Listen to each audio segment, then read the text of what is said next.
যেইভাবে আমার সন্তানের হক আদায় করা দরকার আমি পারি না, আমি ব্যর্থ, আমি বড় দুর্বল। স্ত্রীর হক আদায় করা দরকার আমি পারি না, আমি চেষ্টাও করি না। আমি কোন বেউসায়া ঘুরতেছি, কোন দিন জানি আজরাইল গলায় আইসা রশিটা লাগায় দেয়। আর দেরি করা যাবে না, টিকিট এসে গেছে, রেডি হয়ে যা, কবরের দেশে নিয়ে যাও। যেই ছেলের পিছনে এত সময় দেই, ওই ছেলেগুলো কিন্তু তোমার আমার বাবার জামাগুলো বেলেট দিয়া কাটবে। আপনজনেরা বেলেট দিয়া জামা কাপড় কাটার পর 3টা সাদা পাতলা কাপড়ের প্যাকেট করে আমার স্ত্রী সুদ্ধা বলবে, লাশটা তাড়াতাড়ি ঘর থেকে নামায় দাও। এরপরে আমাকে এমন একটা জায়গায় কবর দিবে যেখানে দিনের বেলা যাইতো মানুষ বড় ভয় লাগে, বাঁশ বাগান, সাপ বিচ্ছু থাকার ঘর। ওই জায়গায় মাটি চাপা দিয়ে সব বিদায়, এখন আর কেউ নাই। আমার ঘামের টাকা এখন সন্তানেরা ওই দিয়ে স্বপ্ন দেখে, আমার খবর নেয় না। আমার জীবনের কষ্টের টাকা বাড়ি গাড়ি দিয়ে এখন আমার স্ত্রী আরামের চিন্তা করে, সন্তান আরামের চিন্তা করে, আমার নামও নেয় না। এই কি দুনিয়ায়, কি জিন্দেগি! পারলাম না সন্তানের কোরআন পড়াইতে, যে আমার কবরের কাছে সূরা ইয়াসিন পড়বে। পারলাম না সন্তানটারে নামাজি বানাইতে, নামাজ পড়ে সিজদায় গিয়া দোয়া করবে। ও আল্লাহর বান্দা, টাকা অর্জন করলা, বাড়ি অর্জন করলা, নারী অর্জন করলা, তোমার কবরের সম্বল কি কিছু সঞ্চয় করছো রে বাবা? মাওলার কোরআন তুমি কি মিথ্যা মনে করেছো? নবীর কথা কি মিথ্যা মনে করেছো? ও আমার কলিজার যুবক, আজকে আমিও তো তোমার মতো যুবক। প্যান্ট শার্ট টাই লাগায় দাড়ি কামাইয়া যদি রাস্তায় মাস্তানি করতাম, কেউ বাধা দিত না। টুপির কারণে মাথা গরম, তোমার থেকে কম বুঝি না। দাড়ির কারণে আজকে যৌবনের ভাব চলে যায়, তোমার থেকে কম বুঝি না রে বাবা। লম্বা জামাটা পরার কারণে শরীরটা আটকা লাগে, তোমার থেকে কম বুঝি না। এই শীতের মধ্যে ঠান্ডা পানি দিয়া ওযু বানাইয়া নামাজ পড়তে কত কষ্ট, তোমার থেকে কম বুঝি না। এরপর আবার কত মুসলমান মুনাফিকেরা, বেঈমানেরা তো আছে, আমগো গালি দেয়। তুমিও কম করো না, সুযোগ পাইলে তাবলীগের বিরোধিতা করো, চরমনার বিরোধিতা করো, দেওবন্দি কওমের বিরোধিতা করো, টুপির বিরোধিতা করো। এরপরও কিন্তু নামাজ ছাড়ি না, টুপি ছাড়ি না, বেপরদায় চলি না রে বাবা। এতক্ষণ যে তোমারে চিল্লায় বয়ান করলাম, এইরকম 12 মাস দৌড়াচ্ছি তোমার পেছনে, বিনিময়ে তুমি কিছুই দাও না, গালি ছাড়া কিছুই না, সালাম দাও না, আমি দিলেও সালামের জবাব দাও না। তারপরও সব আলেম ওলামারা, তাবলীগনারা, পীর মাশায়েখরা তোমাদের পেছনে সময় দেয়। খানা নাই, ঘুম নাই, ঘর নাই, সন্তান স্ত্রীর খবর নাই, উম্মতের ফিকিরে দৌড়ায়। ও বাবা, এর পেছনে কিন্তু দুনিয়ার কোনো স্বার্থ নাই। দুনিয়াওয়ালারাও আমাদের দুশ্মন, বেঈমানেরাও দুশ্মন, মুনাফিকেরাও দুশ্মন। কত তুমি তো বুঝতেছো, এরপরও কিন্তু একটা গালি দেই না রে বাবা। তোমরা আমাদের গালি দাও শুনি, বিরোধিতা করো তাও জানি, এরপরও জবাব দেই না কেন? আমার রহমতের নবীর আদর্শ লালন করি। কেমন নবী একজন পাইছো চিনলা না? যেই নবীর জিন্দেগিতে একটা মিথ্যা কথা নবী বলেন নাই। কেমন একজন মায়ার নবী পাইছো, যেই নবী একটা গালি জীবনে দেন নাই, গালির জবাব দেন নাই, বেতের আঘাত করেন নাই। মক্কার চরিত্রহীন মানুষগুলোকে দামি মানুষে পরিণত করলেন আমার নবী। কোনদিন চোখ গরম করে কারো দিকে তাকান নাই। ওই নবীরা আশেক আমরা। আজকে নবী রেখে যাওয়া সুন্নতের আদর্শ হিন্দুরা মানবে না। অযুবক বাবারা, নবীর আদর্শ কি হিন্দুরা মানবে? বৌদ্ধরা মানবে? ইহুদি খ্রিস্টানরা তো নবীর আদর্শ মানবে না। মানবে কারা বলো? ও যুবক, আমার নবীর আদর্শ থেকে দামি আদর্শ আরো কারো কাছে আছে কিনা বলো, আমি সেইটা নিব, নবীরটা বাদ দিয়ে দিব বলো। এই জবান খোল। তাহলে নবীরটাই ভালো, ঠিক? তাহলে তুমি বেঈমানের পা চাটা গোলাম হইয়া আমার নবীর আদর্শ কেন জবাই করছো? কি জবাব দিবা যদি আজকে আল্লাহ নিয়ে যায়? তোমারে কি জবাব দিব?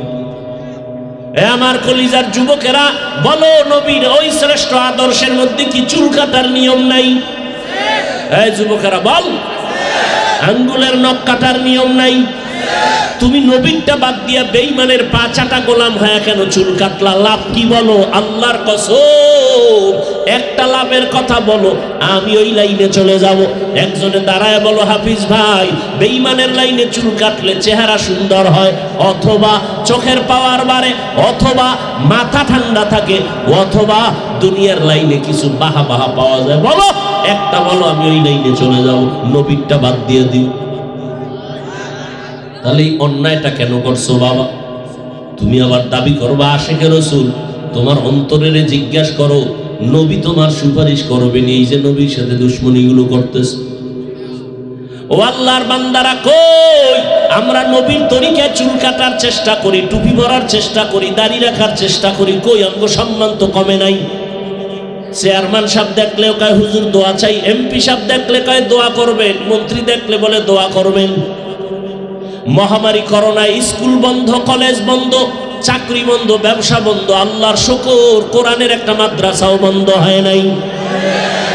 কোনো আলেম না খাইয়ে মরে নাই, ভিক্ষাও চায় নাই। আমরা করোনায় না খায় মরি, আমগো টাকা দাও। অনেক বদমাশ, বেয়াদব, গাদ্দার, মুনাফিকেরা বলে আমরা মাদ্রাসাওয়ালারা নাকি ভিক্ষা করে খাই। আমি বলি যারা বলে ওরা ডাকাত, ওরা জালেম, ওরা দুর্নীতিবাজ।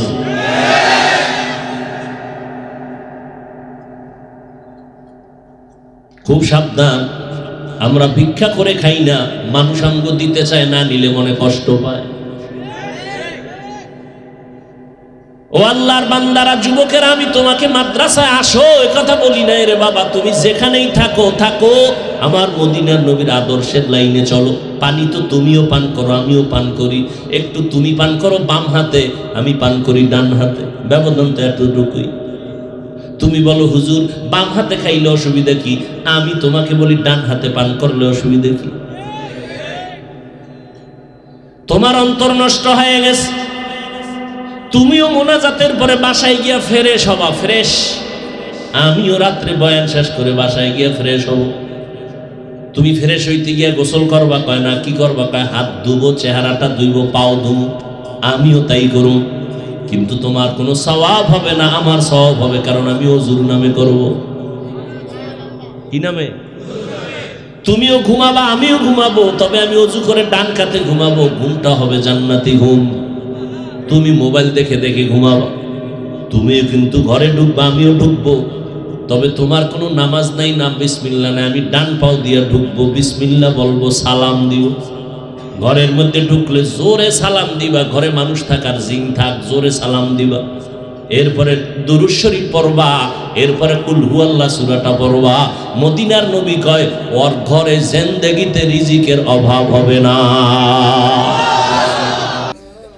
ونحن على ذلك من الشاهدين والشاكرين والذاكرين والحمد لله رب العالمين।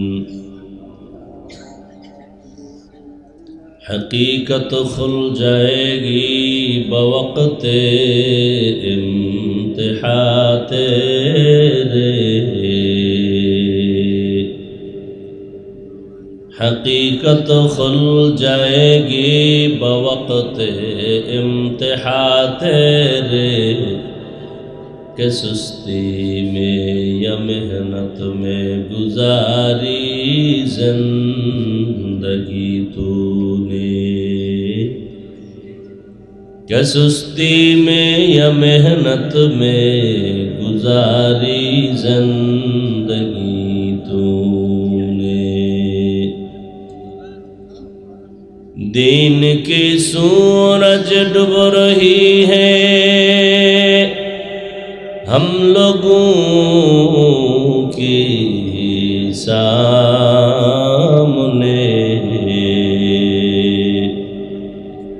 دین کی سورج ڈوب رہی ہے ہم لوگوں کی سامنے، روز محشر کیا جواب ہے مصطفیٰ کے سامنے، रोज महशर क्या जवाब है मुस्तफा के सामने। मोहम्मद ने आकर कुफ्र को मिटाया,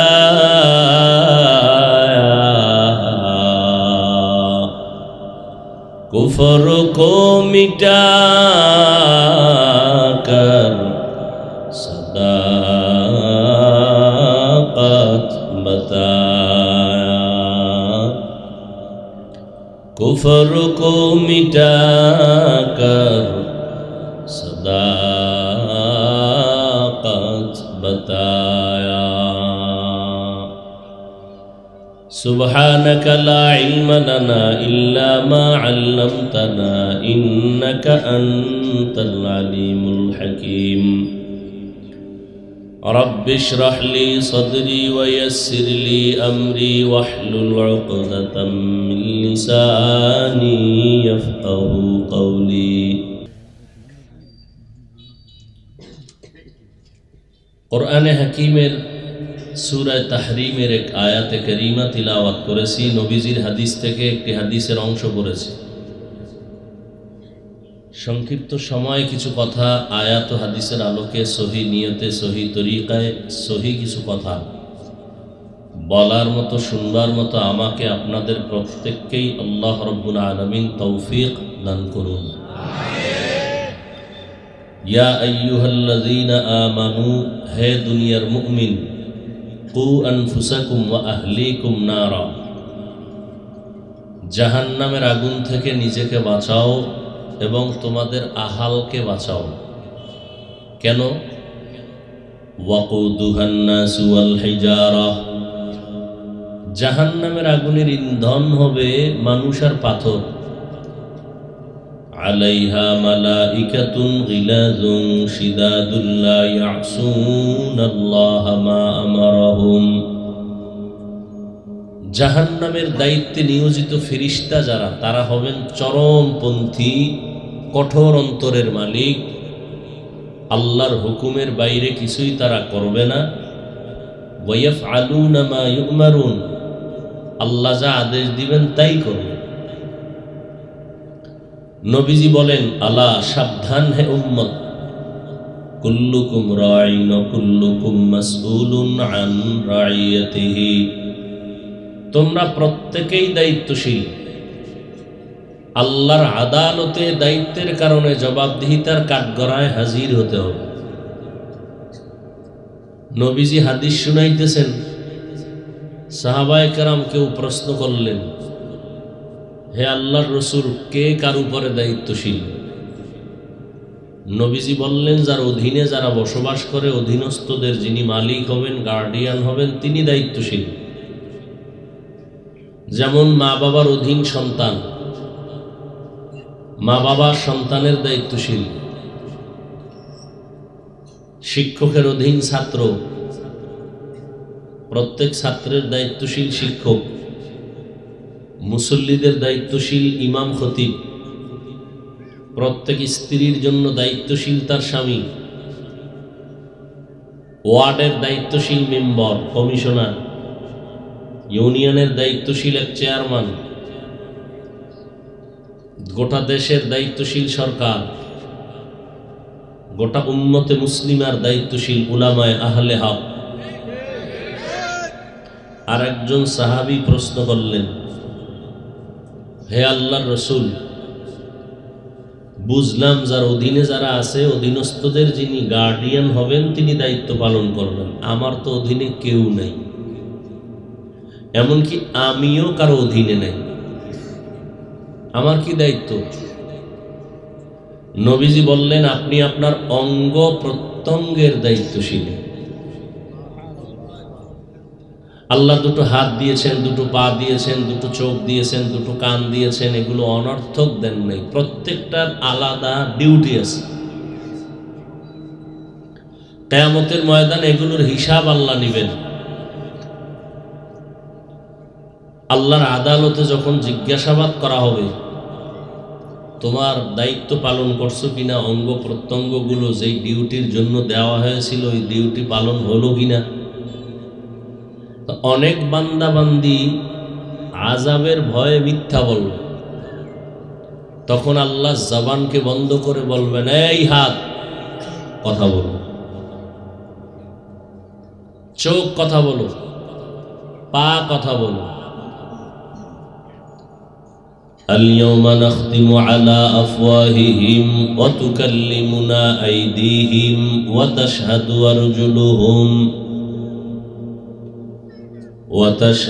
أرجلهم بما كانوا يكسبون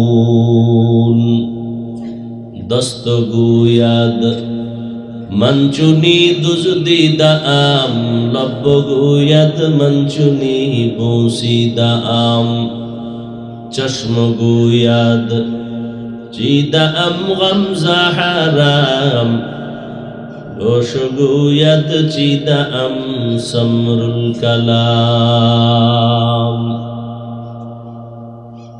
এখন আপনার আমার বিবেক প্রশ্ন করে, হাত কেমনে কথা বলবে?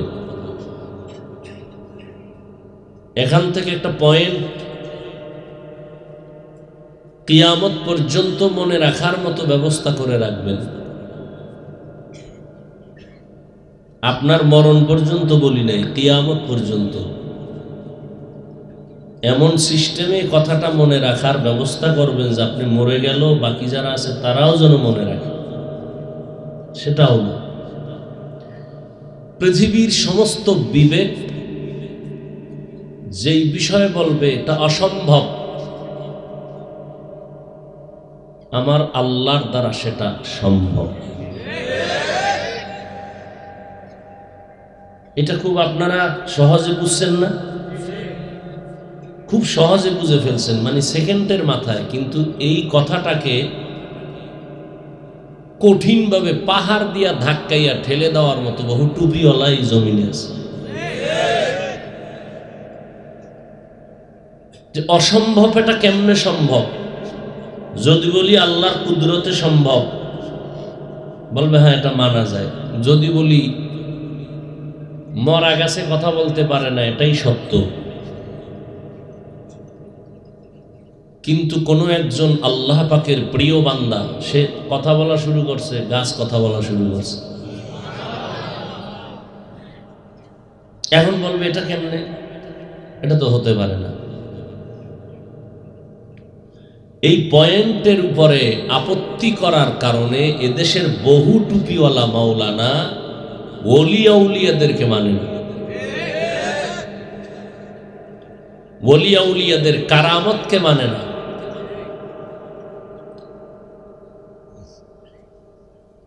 কোন বান্দার ক্ষমতা নাই অস্বাভাবিক কিছু জিনিসকে স্বাভাবিক করে নিবে। আমার মাওলা চাইলে হবে, বান্দা চাইলে হবে না।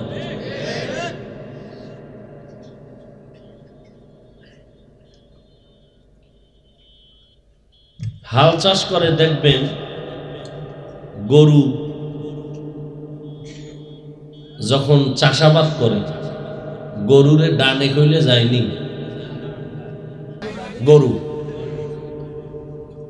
তো অনেক বুদ্ধিমান না? আমাদের মতো আকল আছে? আছে নাই? এজন্য ওরা পশু, ওরা হায়াওয়ান, ওরা চার পাওয়ালা জানোয়ার। জানোয়ার শব্দকে আমরা গালি মনে করি, কিন্তু শাব্দিক অর্থে গালি না। যার প্রাণ আছে তাকেই জানোয়ার বলে। জানোয়ার, যার জান আছে তাকে জানোয়ার বলে। যাই হোক, গরুটাকে যে চাষাবাদ করে সে বড় মসজিদের খতিব সাহেব না? খুব খেয়াল করবেন আমার কথাগুলো, যুবকেরা খেয়াল করো। তোমরা তো আমাকে টুপিওয়ালাদেরকে মোটামুটি পৃথিবীর থার্ড ক্লাসের লাইনের মানুষ মনে করো, আমরা বোকা। তুমি না কইলে কি হবে? ভিতরে তো হালাত এরকমই। তুমি মনে করো না, তোমার লাইনের হাজারো মানুষ মনে করে এদেশে হুজুররা বোঝা। নাহলে ইমামের পিছনে নামাজ পড়ে চায়ের দোকানে ইমামের বদনাম হয় কেন? তোমার মাসে ইনকাম 1 লক্ষ টাকা, 50,000 টাকা, ইমামের বেতন 10,000, 6 মাস বাকি কেন? মসজিদের সভাপতি একা দিতে পারে, সে মাসে 100 টাকা দেয় কেন? চালাকি করো না। কি যে সভাপতি, সে 10,000 একা দিতে পারে না? এই মসজিদে বেতন দেয় মাসে কত? 100, কেউ 20, কেউ 50। এটা উড়াইতে উড়াইতে 6 মাস গেছে গিয়ে ইমামের বেতন নেই।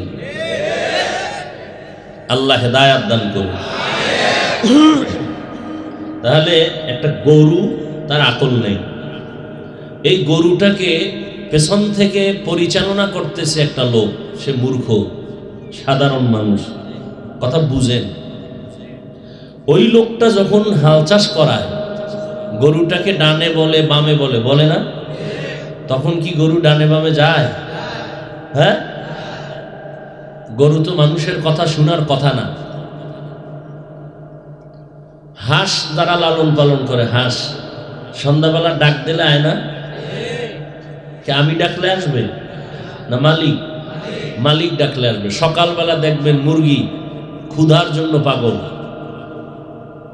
এখানে যারা পুরুষ আছেন, আপনি যদি 1 বালতি খানা নিয়ে ওকে ডাকেন, একটা মুরগিও ওটার কি কয় যেখানে থাকে খোয়ার, ওখান থেকে আসবে না।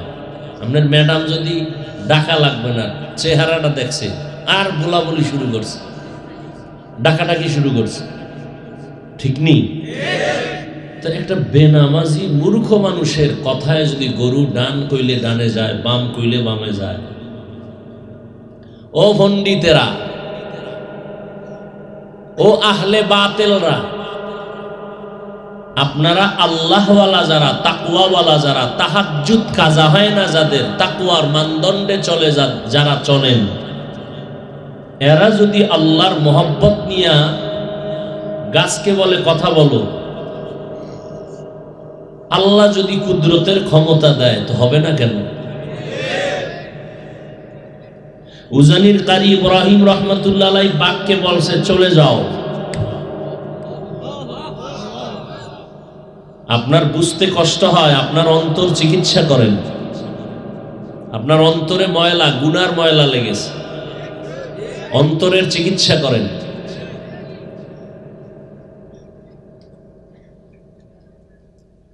বিস্তারিত আলোচনা অনেক জায়গায় করি, সময় কম, শুধু ফলাফলটা বলে দিচ্ছি। যারা এই জমিনের মধ্যে বলবে আমরা ওলি মানি না, আউলিয়া মানি না, এরা কোরআন শরীফ মানে না, বুখারী শরীফ মানে না, এরা ভণ্ড। এদেরকে যারা ভণ্ড বলে না, তারাও ভণ্ড। বিস্তারিত আমার বলার সময় না, আমি আয়াত নিছি একটা, এ নিয়ে কিছু কথা বলবো। আসলে বুঝের অভাব। হিন্দুরা বুঝ পাইছে লক্ষ্মী দেবীর কাছে কানতে পারলেই আর গরিব হব না।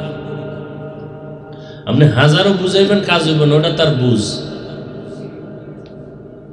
আমার বুঝ হয়ে গেছে যে আমি গাইরুল্লাহর কারণে এখানে বসি নাই, আমাকে এখানে বসানোর একমাত্র মালিক আমার আল্লাহ।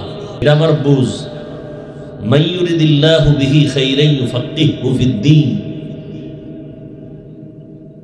বুঝটা আকপিস হয় কেন? সবারটা এক হইতে পারে না। কয় মাথা সব সাইজ এক, ঠিক না? কয় বেলা খাই বলেন? 3 বেলা। আপনার আমার হাত কয়টা কইরা? সব এক না? চোখ, কান, ভেতরে হৃৎপিণ্ড আছে না, কিডনি, সব এক। বুঝটা কেন আকপিস? কয় মেমোরির সাইজ সব এক, জিবি আলাদা। মেমোরির ডিজাইন এক, মেমোরির সাইজ এক, ভেতরের GB 1 GB memory, 2 GB memory, 4 GB, 8 GB, 32, 62 সব সাইজ এক, ভেতরের কারবার এক। এই যুবকেরা হা করে তাকায় আছো কেন? ভেতরের জিবি এক। 2 GB ওয়ালায় যদি বলে 8 GB তে যা আছে সব ঢুকা। কম্পিউটার ওয়ালায় যদি ব্যর্থ চেষ্টা করে তাহলে পিসি হ্যাং, মনিটর গোষ্ঠী শুদ্ধ হ্যাং। মানুষের মাথা সব এক, ভেতরের জিবি 8 পিস আছে। এখানেই আমরা সব একই ওজনের একই ডিজাইনের মানুষ, কিন্তু কারো মেমোরির জিবি আছে 2, কারো 1, কারো 5, কারো 4, কারো জিবি আছে ঠিক হ্যাং হয়ে গেছে। যেই পরিমাণ বিড়ি টানে একটু সুস্থ থাকে কেমন? গাঞ্জা খায়, ইয়াবা খায়, মদের বোতল লয়া দৌড়ায়, সুদের টাকায় চাকরি করে, ঘুষের টাকায় চাকরি করে। তাহলে মেমোরি আছে ঠিক, কিন্তু কি হয়ে আছে? নষ্ট। এরা বয়া বয়া ইমামের পিছে নামাজও করে, বিরোধিতাও করে। এরা আলেমদের বিরুদ্ধে কথা বলে, এরা মাদ্রাসার বিরুদ্ধে কথা বলে। কারণ কি? মেমোরি আছে, জিবি কি হয়ে গেছে? হ্যাং হয়ে গেছে। হ্যাং হওয়া জিবি এখন সারাবা কেমনে? অ্যান্টিভাইরাস লাগাও, বড় কঠিন। আর দুনিয়া মাজরাতুল আখিরা, দুনিয়া হলো আখিরাতের নমুনা, আখিরাতের ফসল কামাইয়ের স্থান।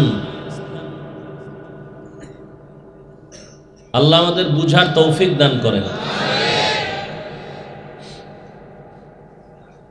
স্বর্ণের মাথা 3টা, কয়টা? ওজনও এক, ডিজাইনও এক, কালারও। একটা মাথার দাম 1 লাখ, আর এক মাথার দাম 50,000, আর এক মাথার দাম মোটেই নেই। বাদশাকে বলছে সপ্তাহে 1 সপ্তাহ টাইম বলে দিবা কোন মাথার দাম 1 লাখ, কোন মাথার দাম 50, কোন মাথাটার দাম নাই। তিনটাই সমান, ওজনও এক, ডিজাইনও এক। বাদশার মাথা গরম হয়ে গেছে, কেমনে বের করব? ওজির আজম, প্রত্যেক বাদশা রাষ্ট্রপ্রধান যারা, এদের কি থাকে? ওজির থাকে না? যে আমাদের দেশ কি প্রধানমন্ত্রী চালায়? আমলারা চালায়। কারা চালায়? আমলারা। এরা নাম দিছে বুদ্ধি জিবি। একদিন জিগেলাম, ভাই আপনার জিবি কত? 2 না 1 না হ্যাং হয়ে গেছে? বুদ্ধি জিবি। হ্যাঁ, ওজিরে আজমকে জিজ্ঞাসা করলেন, এই তাড়াতাড়ি বলে দাও, টাইম কিন্তু শর্ট। আরে মোবাইল।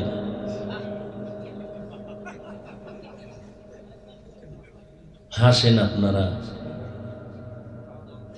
শুধু আখিরি নবী মুহাম্মদের উম্মত যদি না হইতেন, ঘুমের থেকে উঠে দেখতেন শুয়ার হয়ে গেছে চেহারা, শুয়ার, কুত্তার থেকে খারাপ হয়ে গেছে।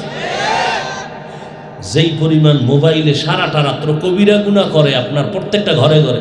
আপনি করেন না, আপনার ছেলে করে, না হয় মেয়ে করে, না হয় স্ত্রী করে, না হয় স্বামী করে। ঘরটা জাহান্নাম বানায় দিছেন।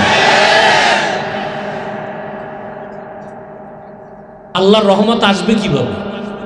যেই ঘরে স্পষ্ট কবিরা গুনাহ চলে, অহরহ, প্রতিদিন, প্রতি রাত, ওই ঘরে রহমত আসতে পারে না। এই প্যান্ডেল হাসি দেওয়ার প্যান্ডেল না, এটা কান্নার প্যান্ডেল, তওবার প্যান্ডেল। আপনি হাসেন কেন? আমি তো হাসির কোনো কথা বলি নাই। যা বলেছি তা চিন্তা করলে কাঁদা দরকার, যে আমি এত খারাপ হয়ে গেছি, আমার ঘরটা এতই খারাপ যে একটা ঘরের মানুষ 5 জন 7 জন ফ্যামিলিতে আছে, একটা মানুষ নাই ফজরে তেলাওয়াত করবে। সারাটা দিন তেলাওয়াত নাই, সারাটা রাত কোনো তেলাওয়াত নাই, কোনো নামাজ নাই, বরং সারাটা রাত যার যার রুমে দরজা আটকায় সব মোবাইল নিয়ে কবিরা গুনাহ, কবিরা গুনাহ, কবিরা গুনাহ। মুহাম্মদের উম্মত না হইলে ঘুম থেকে উঠে দেখতা অন্ধ, না হয় শুকর, চেহারাটা বানরের মতো। শুধু রসুলের উম্মত হওয়ার বরকতে আল্লাহ ইজ্জতকে হেফাজত করছেন। রসুল বলছেন, আল্লাহ আমার উম্মতরে বেইজ্জতি কইরো না দুনিয়ায়। লজ্জা থাকলে আবার আপনি হাসেন।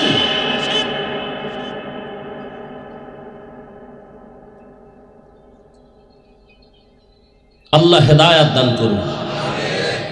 আপনার ছেলে যুবক, মাত্র 27 বছর 25 বছর বয়স। এই ছেলেটার জীবনটা ফুটন্ত গোলাপ। ওর মধ্যে আল্লাহ এত ঘ্রাণ দান করেছেন যে ঘ্রাণে মুখরিত হবে গোটা পৃথিবী। অথচ আপনার সন্তানটার চরিত্র এতটাই খারাপ একটা মানুষ ওর পেছনে নাই যে ও মরে গেলে দোয়া করবে।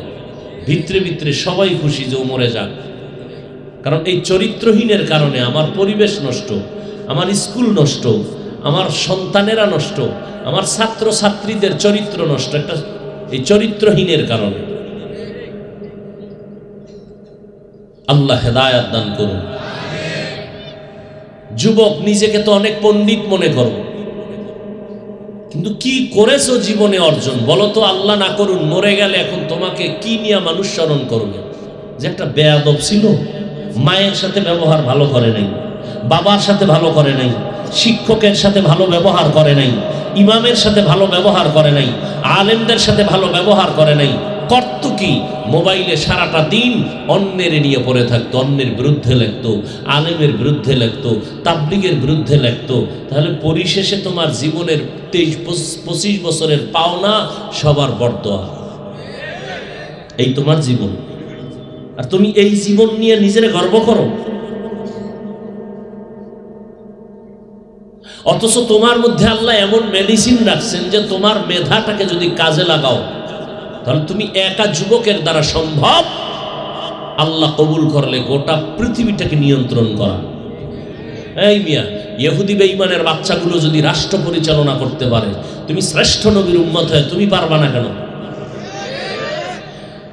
জন্মগত সৃষ্টিগতভাবে নারীদের তুলনায় পুরুষের আকল জ্ঞান কম। একটা নারী যদি দেশ চালায় তুমি পারবা না কেন? তোমার সেই মেধা আছে, কিন্তু ব্যবহার তো করোই না, বরং মোবাইল দিয়ে তাকায় তাকায় সব ধ্বংস করে দিয়েছে। লিখে রাখো যুবক বাবারা, পায়ে হাত রেখে বলছি, বেয়াদবি মাফ করো। আবার নামার পরে কোনটা ফেসবুকে ছেড়ে দাও বলা যায় না। বেয়াদবি ক্ষমা চেয়ে বলছি। অল্প টাইমে তুমি দেখবা বিছানায় পড়ে গেছে। চোখ থাকবে ঠিক, ওই চোখের পাওয়ার থাকবে না, লিখে রাখো। কান থাকবে ঠিক, কানের পাওয়ার থাকবে না। হার্ট দুর্বল, ব্রেন দুর্বল, কিডনি দুর্বল। কেন? এই মোবাইলের কারণে। চরিত্র তো নাই, ওই চরিত্র তো নাই। আফসোস তোমার জন্য আমার। আমি কিন্তু এই যে কথা বলতেছি, আমি তোমাকে এই কথা বলি না যে তুমি হুজুর হতেই হবে, স্কুল কলেজ ছেড়ে দিতেই হবে না, একবারও বলি না, বাধ্য করি না। বরং তুমি ডাক্তার হও, ইঞ্জিনিয়ার হও, প্রফেসর হও, তবে দাবি আমার একটা, বেয়াদব হইও না। তাহলে তোমার দুনিয়াও বরবাদ, আখিরাতও বরবাদ। বেয়াদব হইও না। তোমার আচরণে যেন মা বাবা কখনো কষ্ট না পায়, তোমার আচরণে যেন কখনো আলেম কষ্ট না পায়, তোমার আচরণে যেন কোনো শিক্ষক কষ্ট না পায়। কষ্ট পাওয়াই তোমার জন্য বরদোয়া। আর এই কষ্টের শাস্তি হবে মরার আগেই, পরে না আগে? বলো যুবক বাবারা, মরার আগে না পরে? আগেই হবে। তুমি বলবা হাফিজ ভাই রাগ করে বললেন, না, ১৫০০ বছরের আগের থেকে রসুলের দলিল শুনে নাও। قال النبي صلى الله عليه وآله وسلم اثنان يعجلهما الله في الدنيا البغي وعقوق الوالدين। পয়গম্বর বলেন, এই উম্মতের দল, জমিনের মধ্যে দুইটা অপরাধ আছে, যদি করো শাস্তি হবে মরার আগে। কয়টা অপরাধ? এক নম্বর অপরাধের নাম জুলুম, দ্বিতীয় অপরাধের নাম হলো মায়ের সাথে বাবার সাথে বেয়াদবি। এই দুইটা অপরাধ যদি করো শাস্তি মরার আগেই হবে, পরে নয়। জুলুম আবার ৩ প্রকার।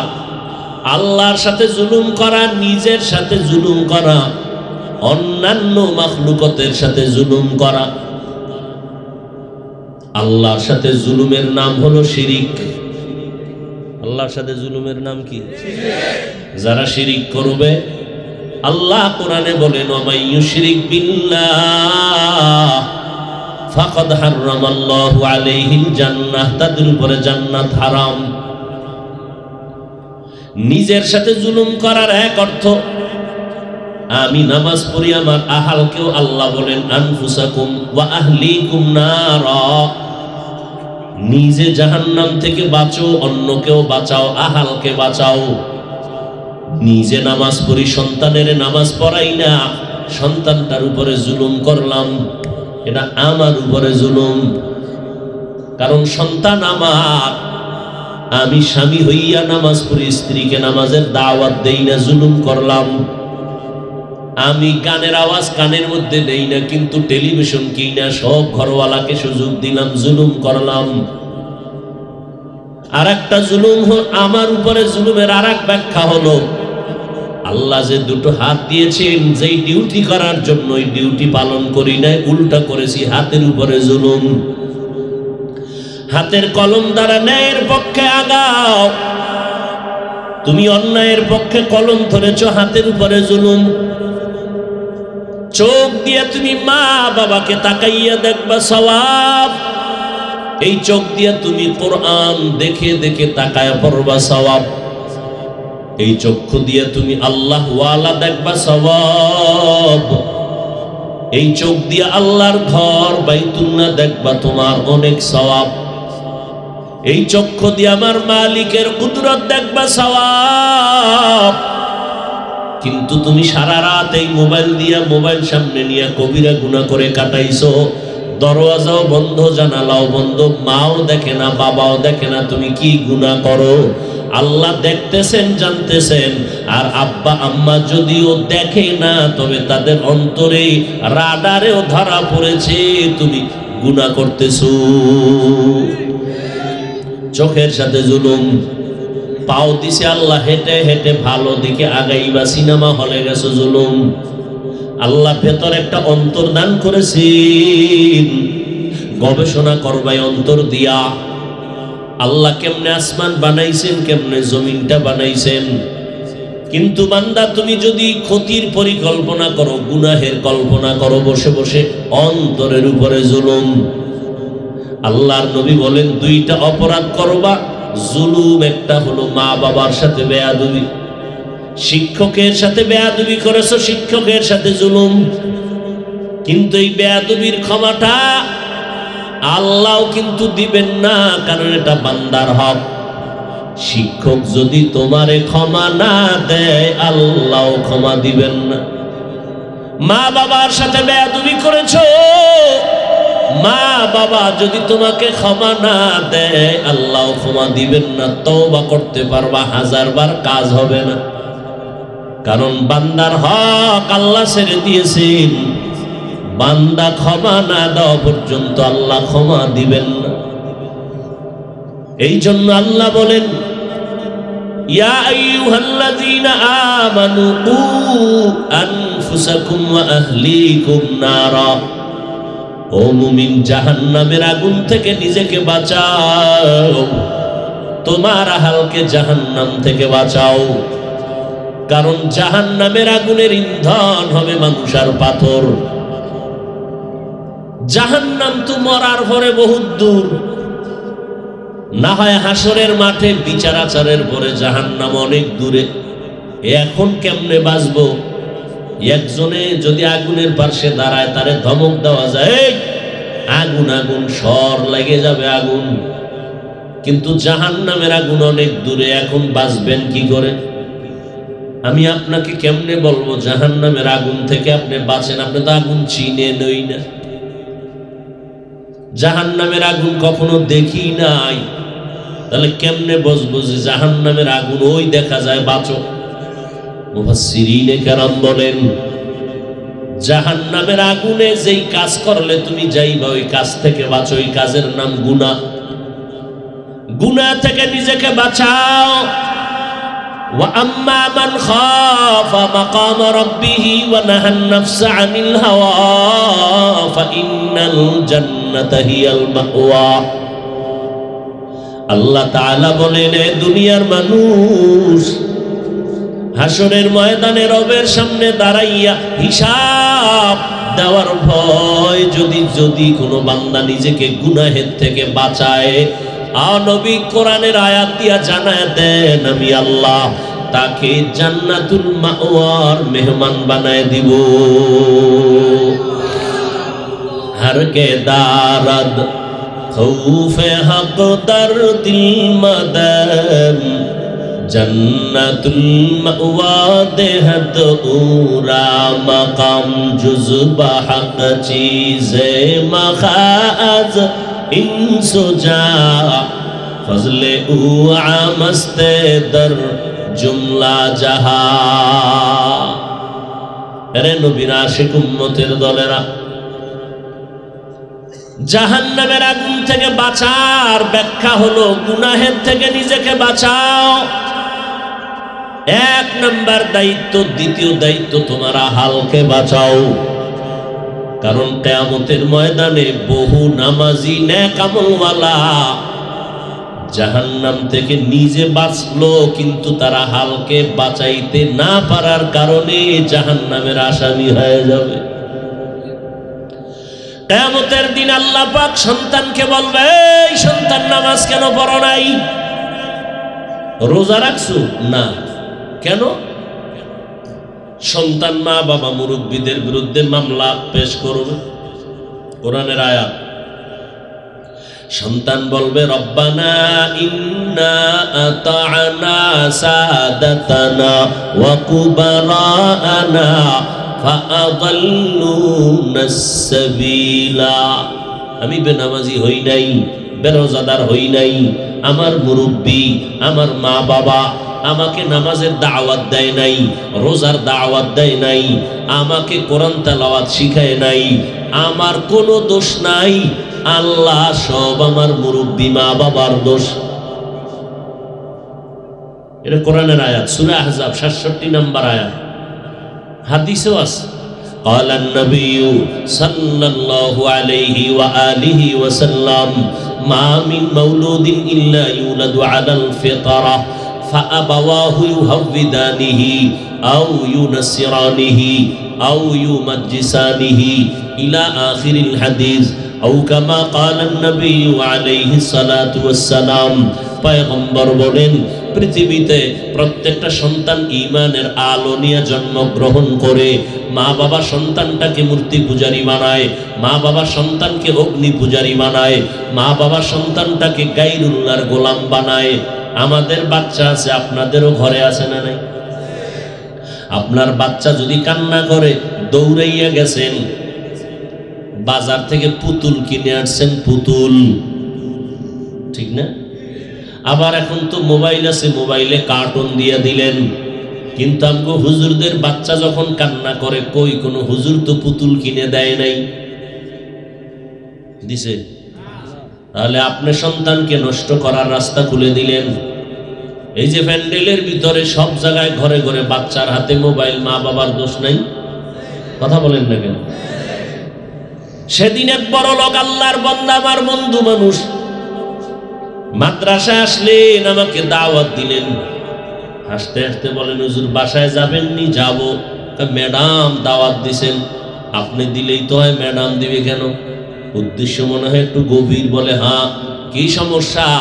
আমার একটা 5 বছরের সন্তান, সুস্থ ভালো, তবে জবানে স্পষ্ট কথা বলে, বাবা ডাকে না, আম্মু ডাকে না। 5 বছর, আম্মু আব্বু ডাকবে না কেন? মোবাইল চালায় মনে হয়। তাই তো, আব্বু আম্মু ডাকবে দূরের কথা, বাংলা ভাষাই বুঝে না, ইন্টারন্যাশনাল হয়ে গেছে 5 বছরে। মোবাইল দেখতে দেন, গিয়ে একটু পানি ভরা দিবেন, তেল ভরা দিবেন, দম করে দিবেন। আমি বললাম, তেল ভরা পানি ভরা কেন? জুতা ভরা দিলেও কাজ হবে না। তাবিজ তো 1500 বছর আগে নবী দিয়ে গেছেন, বাচ্চার এই তাবিজ ব্যবহার করাও। কালান নবী সাল্লাল্লাহু আলাইহি ওয়া আলিহি ওয়াসাল্লাম, মান বুলিদা লাহু ওয়ালাদুন ফালইউহসিন ইসমাহু ওয়া আদবা ফাইযা বালাগা ফালইউযাওবিজহু ফাইন বালাগা ওয়া লাম ইউযাওবিজ ফাআসাবা ইসমান ফাইন্নামা ইসমুহু আলা আবি।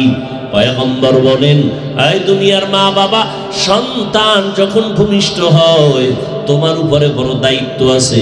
কিয়ামতের ময়দানে অবহেলা করলে ফিডা মাফ নাই। সন্তান তোমার আহাল। তুমি যদি একটা ভালো ফল খেতে চাও, ভালো গাছ লাগাও। ভালো সন্তান যদি চাও, ভালো একটা মা ঘরের মধ্যে নিয়ে নাও। কি মা? ভালো মা, ডানা কাটা ভরি, রমনা পার্কে পাওয়া যায়।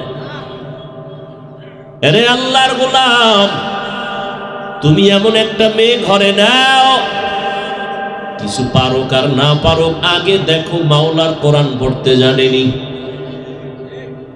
কারণ যার সিনার মধ্যে কোরআন থাকবে, আমার আল্লাহ ফেরেশতা দিয়া তার হেফাজত করবে।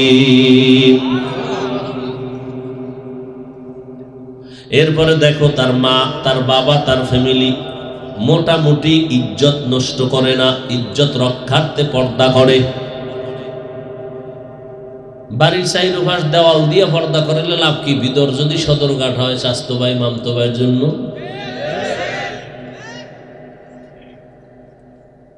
জান্নাত পাওয়া বড় কঠিন, বড় কঠিন, বড় কঠিন।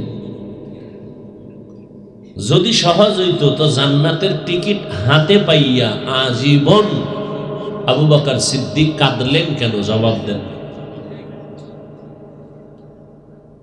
এত আপনারা বুঝেন, আমাকে বলেন ওমরে ফারুক জিন্দেগি ভর কাঁদলেন কেন? জবাব দেন। স্বয়ং রসুল কাঁদলেন কেন সারা রাত নামাজে? জবাব দেন। রসুলের তো কোনো গুনাহ নেই। আপনি এত সহজ মনে করছেন, সুদও খাইবেন, জান্নাতের প্রথম চেয়ার পাইবেন, এত সোজা মনে করলেন। যারা দুনিয়া দুনিয়া করেন, আপনাদের ভয়ঙ্কর হালাত। মান কানা ইউরিদুল আজিলাতা আজ্জালনা লাহু ফিহা মা নাশাউ লিমান নুরিদ সুম্মা জাআলনা লাহু জাহান্নামা ইয়াসলাহা মাযমুমান মাদহুরা।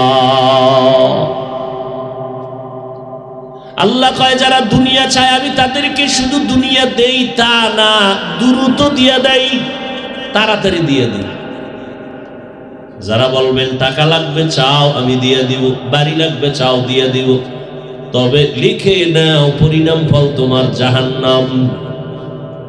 বিতাড়িত অবস্থায় তোমাকে জাহান্নামে নিক্ষিপ্ত করা হবে।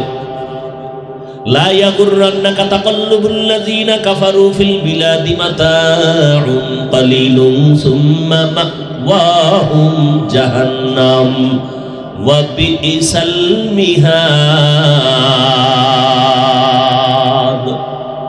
কাফের বেঈমান মুশরিকদের গুলশান দেইখা পাগল হইও না। তোমার জন্য আল্লাহ এমন জান্নাত বানাইছেন যেই জান্নাতের নিচে ঝর্ণা প্রবাহমান থাকবে। জান্নাতিন তাজরি মিন তাহতিহাল আনহার, মধুর নহর, দুধের নহর, পানির নহর। মা তাশতাহি আনফুসুকুম, এমন জান্নাত যা চাইবা তাই পাইবা। মনে মনে কল্পনা করবে একটা আম খাবো, দেখবা আম সামনে হাজির। একটা আম একবার মুখে দিবা, একই আমের এক অংশ দিবে একরকম স্বাদ, আবার দিবা আর এক রকম স্বাদ। এক একটা ফলে 70 রকমের মজা। ওই জান্নাতে কোনোদিন যুবক যুবক বুড়া হবে না, যুবতী কোনোদিন বুড়ি হবে না। ওই জান্নাতে কোনো কালো মানুষ থাকবে না, সব থাকবে সুন্দর সুদর্শন। যত কালো হোক, যত বুড়া হোক, জান্নাতের দরজা দিয়ে ঢোকার আগে জান্নাতের গেটের সামনে একটা সুন্দর পানির কূপ আছে, নাম হলো আবে হায়াত। নাম কি? ওই আবে হায়াতের পানিতে আল্লাহ অর্ডার করবেন গোসল করে নাও। ওই পানি লাগা মাত্র 80 বছরের বুড়ি যুবতী হয়ে যাবে, কালো মানুষ সুন্দর হয়ে যাবে। জান্নাত এমন একটা আরামের ঘর যেখানে কোনো আশেপাশে এরিয়ার মধ্যে কোনো বাথরুম নাই। কি নেই? কুমিল্লা টাউন হলে বিশাল এক বিল্ডিং, 10 তলা, এত সুন্দর, দেখলেই শান্তি। এমন টাইলস লাগাইছে বিদেশি, চেহারা দেখা যায়। ভাড়া কত? ভাড়া হলো ফ্ল্যাট 20,000। এক ইউনিট যদি নাও তো খুঁজে টুইজে দেখে পাকঘর আছে, ডাইনিং, কিচেন সব আছে, বাথরুম নেই। কেউ ভাই বাথরুম নেই কেন? বাথরুম তো এটা অপরিচ্ছন্ন একটা বিষয়। এটা আমি এখান থেকে 1.5 কিলোমিটার দূরে একটা আলাদা জায়গায় বাথরুম বানায় রাখছি। আপনার প্রয়োজন হলে এখানে রিক্সা আছে, আপনি আধা ঘন্টা আগে ড্রাইভারকে কল করলে আপনাকে নিয়ে যাবে। কারণ এই পরিবেশটা অত্যন্ত পরিচ্ছন্ন, এখানে বাথরুম দেওয়া যাবে না। নিবেন? হ্যাঁ, কোনো দাম আছে? বাথরুমবিহীন বিল্ডিং এর যেমন দাম নাই, ঠিক বাথরুম কিন্তু মানুষের অতটা ঘুমানোর জায়গা না, কিন্তু তার প্রয়োজন সারার জায়গা। পৃথিবীটা বাথরুমের মতো, এটা ঘুমানোর জায়গা না, আখেরাতের প্রয়োজন সেরে নাও। তবে বাথরুমে যেতেই হবে, তবে জামা কাপড়গুলো একটু ভালো করে গুছাই নিও, ময়লা যেন না লাগে। তবে লেগে যেতে পারে, সাবান রেডি রাখো। দুনিয়া নামক এই ময়লা জায়গার ভেতরে জান্নাতের আমল করবা, কিন্তু ময়লা, ডানে ময়লা বামে তাকাও, গুনাহ সামনে গুনাহ উপরে গুনাহ, সর্বস্তরে গুনাহ গুনাহ গুনাহ। তবে লাগায় না শরীরের মধ্যে, কলবে যেন গুনাহ না লাগে, চোখে না লাগে। যদি লেগে যায় সাবান রেডি রাখো। লা ইলাহা ইল্লাল্লাহ, লা ইলাহা ইল্লাল্লাহ, লা ইলাহা ইল্লাল্লাহ, লা ইলাহা ইল্লাল্লাহ, লা ইলাহা ইল্লাল্লাহ, লা ইলাহা ইল্লাল্লাহ, লা ইলাহা ইল্লাল্লাহ, লা ইলাহা ইল্লাল্লাহ, লা ইলাহা ইল্লাল্লাহ। আসমান জমিন গায়রুল্লাহ, নবী ওলি গায়রুল্লাহ, বাজার মাজার গায়রুল্লাহ, লা ইলাহা ইল্লাল্লাহ, লা ইলাহা ইল্লাল্লাহ, লা ইলাহা ইল্লাল্লাহ, লা ইলাহা ইল্লাল্লাহ, লা ইলাহা। ওই যে জবান বন্ধ করে বসে আছে, মনে হয় এটা পিসাবের কাম না? জিকির কার? জিকরে হক আমদ গদাই রূহেরা, মরহামামদ ই দিলে মজরুহেরা।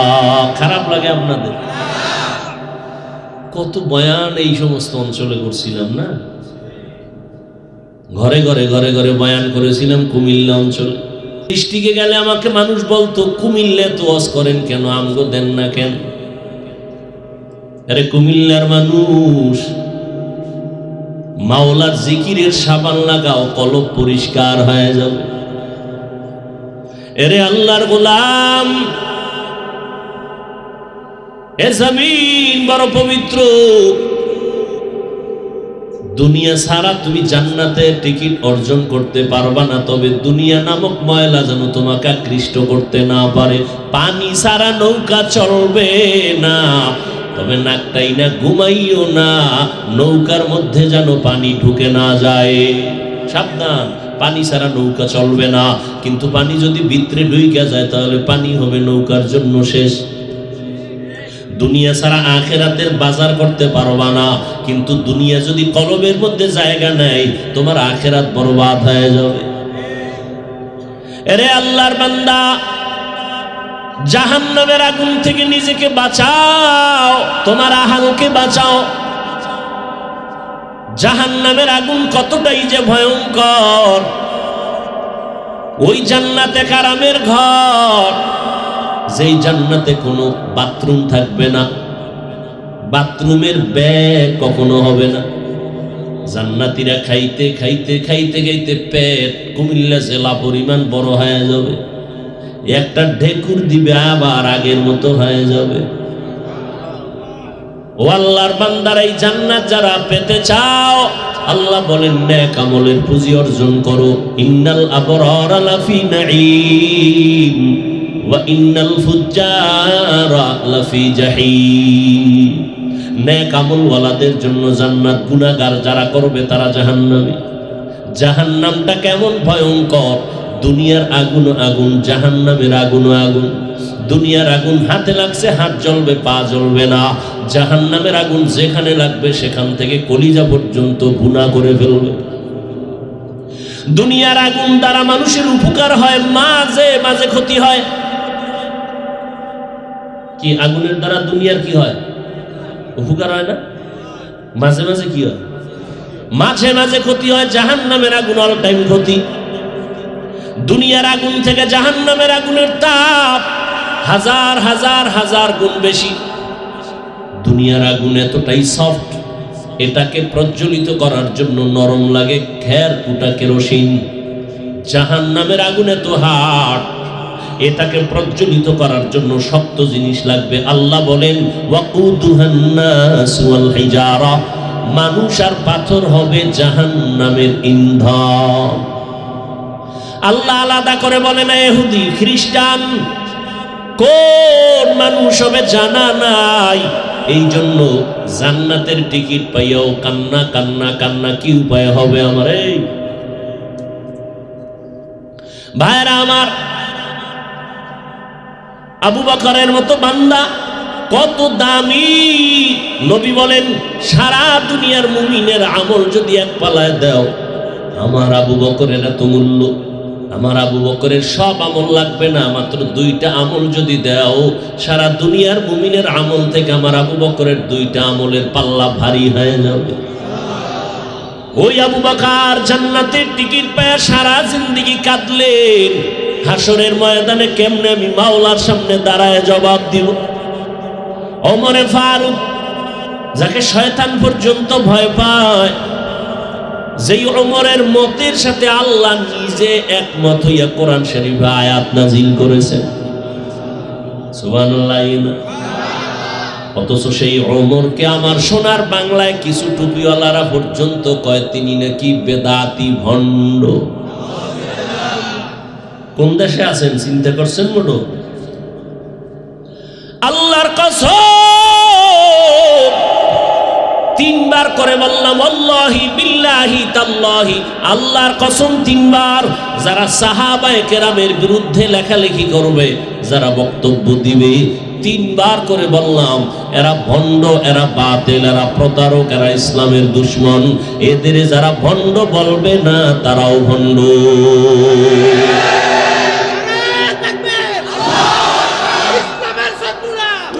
ভাইরা আমার, ওমরে ফারুক জান্নাতের টিকিট পেয়ে কাঁদতেছেন। কিরে কাঁদেন কেন?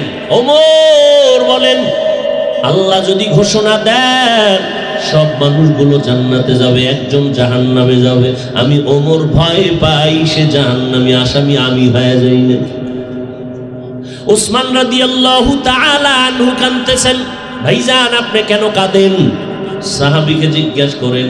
উসমান রাদিয়াল্লাহু আনহু বলেন মৃত্যুর পরে প্রথম ঘাঁটি হলো কবর। এখানে যদি আমি আটকাইয়া যাই বাকি ঘাঁটিতে আমার উপায় কি হবে? এই ভয়ে কান্না করি।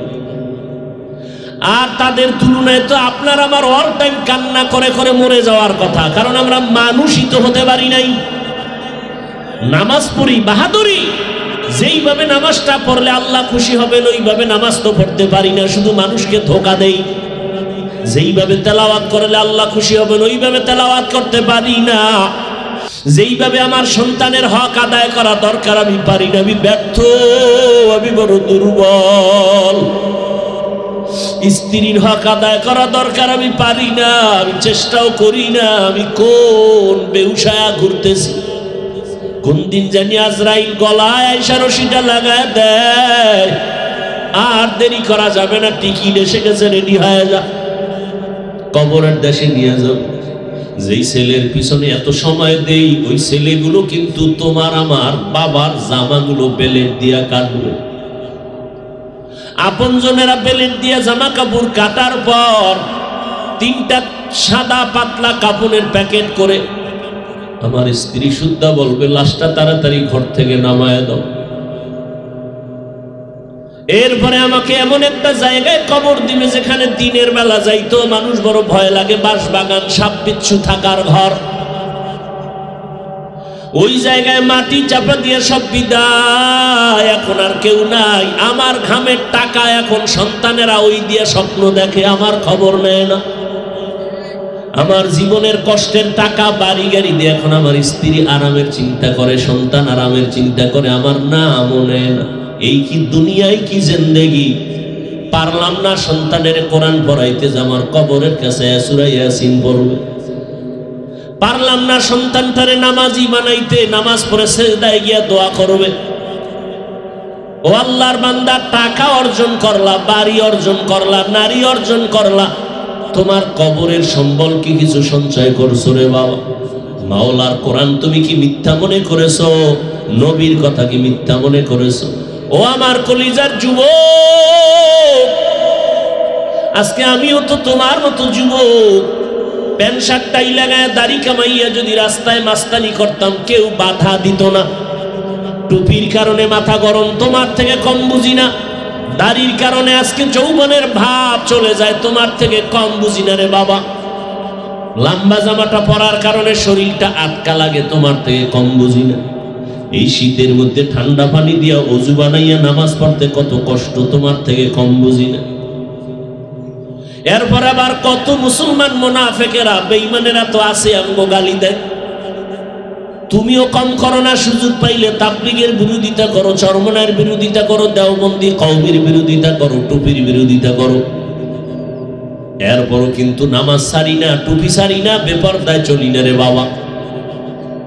এতক্ষণ যে তোমারে চিল্লায় বয়ান করলাম, এইরকম 12 মাস দৌড়াচ্ছি তোমার পেছনে, বিনিময়ে তুমি কিছুই দাও না, গালি ছাড়া কিছুই না, সালাম দাও না, আমি দিলেও সালামের জবাব দাও না। তারপরও সব আলেম ওলামারা, তাবলীগনারা, পীর মাশায়েখরা তোমাদের পেছনে সময় দেয়। খানা নাই, ঘুম নাই, ঘর নাই, সন্তান স্ত্রীর খবর নাই, উম্মতের ফিকিরে দৌড়ায়। ও বাবা, এর পেছনে কিন্তু দুনিয়ার কোনো স্বার্থ নাই। দুনিয়াওয়ালারাও আমাদের দুশ্মন, বেঈমানেরাও দুশ্মন, মুনাফিকেরাও দুশ্মন।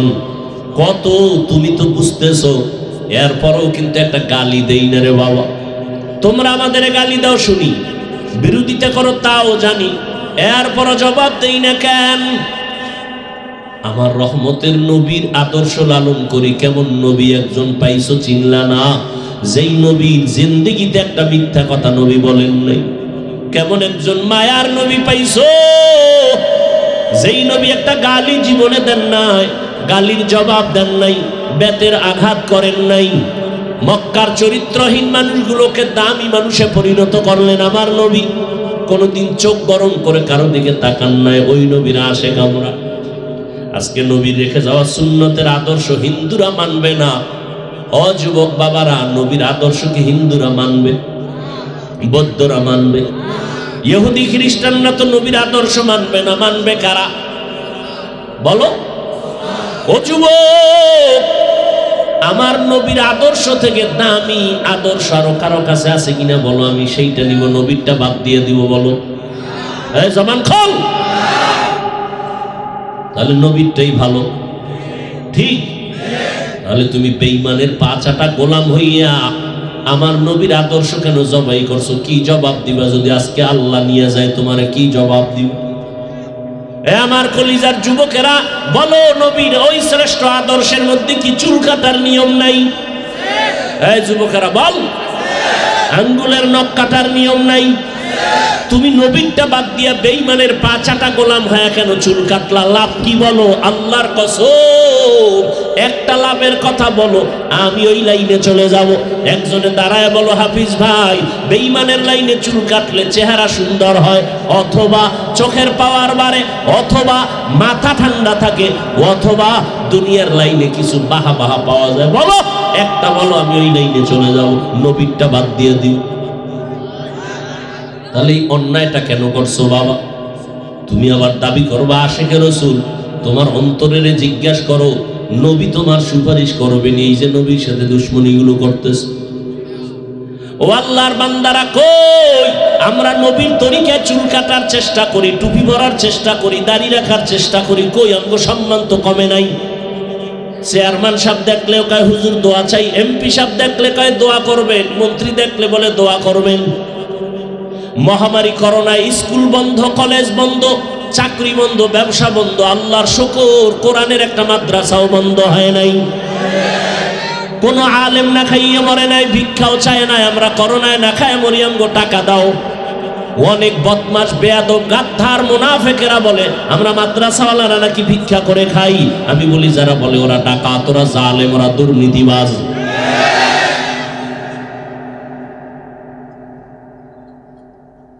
খুব সাবধান, আমরা ভিক্ষা করে খাই না, মানুষ আমগো দিতে চায় না, নিলে মনে কষ্ট পায়। ও আল্লাহর বান্দারা, যুবকেরা, আমি তোমাকে মাদ্রাসায় আসো এ কথা বলি নাই রে বাবা। তুমি যেখানেই থাকো থাকো, আমার মদিনার নবীর আদর্শের লাইনে চলো। পানি তো তুমিও পান করো, আমিও পান করি। একটু তুমি পান করো বাম হাতে, আমি পান করি ডান হাতে, ব্যবধান তো এতটুকুই। তুমি বলো হুজুর বাম হাতে খাইলে অসুবিধা কি, আমি তোমাকে বলি ডান হাতে পান করলে অসুবিধা কি? তোমার অন্তর নষ্ট হয়ে গেছে। তুমিও মোনাজাতের পরে বাসায় গিয়া ফ্রেশ হবা, ফ্রেশ। আমিও রাত্রে বয়ান শেষ করে বাসায় গিয়া ফ্রেশ হব। তুমি ফ্রেশ হইতে গিয়া গোসল করবা, কয় না কি করবা, কয় হাত ধুবো, চেহারাটা ধুইব, পাও ধুবো। আমিও তাই করুন, কিন্তু তোমার কোনো সওয়াব হবে না, আমার সওয়াব হবে, কারণ আমি ওযুর নামে করব। কি নামে? তুমিও ঘুমাবা, আমিও ঘুমাবো, তবে আমি ওযু করে ডান কাতে ঘুমাবো, ঘুমটা হবে জান্নাতি ঘুম। তুমি মোবাইল দেখে দেখে ঘুমাবা, তুমিও কিন্তু ঘরে ঢুকবা, আমিও ঢুকবো, তবে তোমার কোনো নামাজ নাই, না বিসমিল্লাহ নাই। আমি ডান পাও দিয়ে ঢুকবো, বিসমিল্লাহ বলবো, সালাম দিও। ঘরের মধ্যে ঢুকলে জোরে সালাম দিবা, ঘরে মানুষ থাকার জিং থাক, জোরে সালাম দিবা। এরপরে দুরূদ শরীফ পড়বা, এরপরে কুল হুয়াল্লাহ সূরাটা পড়বা। মদিনার নবী কয় ওর ঘরে জিন্দেগিতে রিজিকের অভাব হবে না। আর তুমি ঢুকো বিড়ি টানতে টানতে, বিড়ি টানতে টানতে বের হও, কপাল পোড়া, নিমক হারাম, নির্লজ্জ বেহায়া। আল্লাহ হেদায়াত দান করুন। ও যুবক, ডাক্তার যদি হও তো সম্মানের চেয়ার নিয়ে যেন থাকতে পারো, মরলেও যেন সবাই দোয়া করে। এমন ডাক্তার হইও না বেশ্যা তাসলিমার মতো জায়গায় জায়গায় জুতা খাওয়া। জুতা খায় কেন তাসলিমা? ও তো এমবিবিএস ডাক্তার, ও তো সম্ভ্রান্ত পরিবারের মাইয়া, নাম কত সুন্দর, তাসলিমা নাসরিন, ইসলামী নাম। এবার জুতা খায় কেন? যেই দুইটা পুঁজি থাকা দরকার ছিল এটার একটাও নেই। সম্মানের চেয়ারে আজীবন থাকবা, ডাক্তার হয়ে হলেও থাকবা, প্রফেসর হলেও থাকবা, শুধু হুজুর গো সম্মান মনে করো কেন? আজীবন ডাক্তারের সম্মানে থাকবা, দুই পুঁজি লাগবে। এই দুইটার একটা না থাকলে তোমার জিন্দেগি ব্যর্থ। সুস্থতা আর সৎ চরিত্র। তোমার চরিত্র ভালো কিন্তু তুমি অসুস্থ। শিক্ষকতায় 1 মাস নাই, চাকরি শেষ। কোন প্রতিষ্ঠানে তুমি টিকবা না, সবাই বলবে অসুস্থ রোগী দিয়ে আমার প্রতিষ্ঠান নষ্ট করার কোনো দরকার নেই। বাট তুমি এবার ফুল সুস্থ, এক বিন্দু তোমার রোগ নাই, কিন্তু চরিত্র খারাপ, যেখানে যাবা জুতা। এই সুস্থতা আর চরিত্র দোনোটাই জবাই করতেছো মোবাইল দিয়ে। মোবাইলের কারণে তুমি কিন্তু অসুস্থ হয়ে গেছো, কিন্তু তোমার পার্সের একটু নতুন নতুন তো পার্সগুলো কিছুদিন পরেই দেখবা আস্তে কাইতে হয়েছে, বিছানায় পড়ে গেছে। দেখো না, ভালো মানুষ হঠাৎ করে পড়ে কয় ভাই বুকে ব্যথা করে, ধরো ধরো ধরো ধরো, ধৈর্য দেয় নাই। কিউ কোন রোগ? কয় কোনো রোগ নাই। তো হঠাৎ মরলো? কয় হ্যাঁ, নতুন করে এক হঠাৎ রোগের জন্ম হয়েছে দুনিয়ায়। নাম কি? স্ট্রোক করেছে, ব্রেন স্ট্রোক, হার্ট স্ট্রোক। শেষ। আরো চালা মোবাইল, বেশি করে চালা। দেখো না ইদানিং যত লাশের খবর, সব যুবক যুবক যুবক, সব জায়গায়। বাসের নিচে লাশ, কে কয় যুবক? পানির নিচে লাশ, কার বলে যুবকের? ঘরে ঘুমের বিছনায় মরছে, কে? যুবক। এই দেখো না কয়েকদিন আগে 3 বাচ্চার মা এটার সাথে প্রেম প্রীতি করতে গিয়া স্বামীরে জবাই করছে। জবাই করে চাইছে এই মেয়ে নিয়ে জীবন কাটাবে। কেমন কাটাইছে? 23 তারিখ ফয়সালা হয়েছে জানুয়ারি, ছেলের ফাঁসি হবে, মেয়ের যাবজ্জীবন। বাচ্চাগুলো আম্মু আম্মু করে কাঁদতেছে পিছনে পিছনে, মহিলাও কাঁদতেছে। তো লাভ হইল কি? একটারে মাইরা নিজে খাইতে চাইলি না, নিজেও পাইলি না, তোর এখন ফাঁসি। এই চিন্তাটা যদি প্রত্যেকটা যুবক করতো তা তো কোনো মানুষের উপর আক্রমণ করতো না। আল্লাহ হেদায়েত দান করুন। আল্লাহ, জাহান্নাম থেকে বাঁচো বাবা, এখনো সময় আছে। তুমি স্কুলেই পড়ো, কলেজে পড়ো, চাকরি করো, ব্যবসা করো, সিস্টেম পাল্টাও।